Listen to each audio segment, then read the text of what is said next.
నీ భవిష్యత్తులో ఏం జరుగుతుంది? నీకు యాక్సిడెంట్ అవుతుందా? నువ్వు మంత్రివి అవుతావా? ఎమ్మెల్యేవి అవుతావా? నువ్వు పార్టీ మారితేంది, పార్టీ మారకపోతేంది? నువ్వు కార్ డ్రైవింగ్ చేస్తావు, కార్ డ్రైవింగ్ చేస్తే నీకు యాక్సిడెంట్ అవుతుందా, మంచి అవుతుందా, చెడు అవుతుందా? ఓకే, నువ్వు జర్నలిజంలో ఉన్నావు, నీకు మంచి అవుతుందా, చెడు అవుతుందా? రానున్న రోజుల్లో నువ్వు ఏం చేయాలి? ఇట్లా ప్రతి ఒక్కరికి ఏ కష్టం ఉందని పోయినా కూడా వాళ్ళకు టపా టపా టపా టపా అడగ ముందుగా సమాధానం చెప్పేస్తున్నాడు.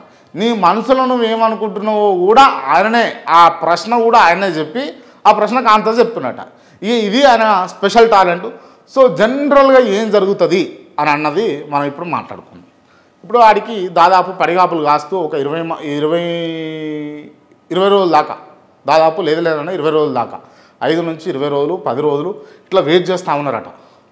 మాకు టైం దొరికితే చాలు అప్పాజితో 10 నిమిషాలు మాట్లాడడం కోసం అని చెప్పేసి. అట్లా ఆడున్న వాళ్ళందరికీ కూడా భోజనాలు పెట్టడం అదంతా తనే టేక్ కేర్ చేస్తూ ఉన్నాడు. సరే, అమౌంట్ ఎక్కడిది ఏంది అని అన్నది భవిష్యత్తులో తెలుస్తుంది.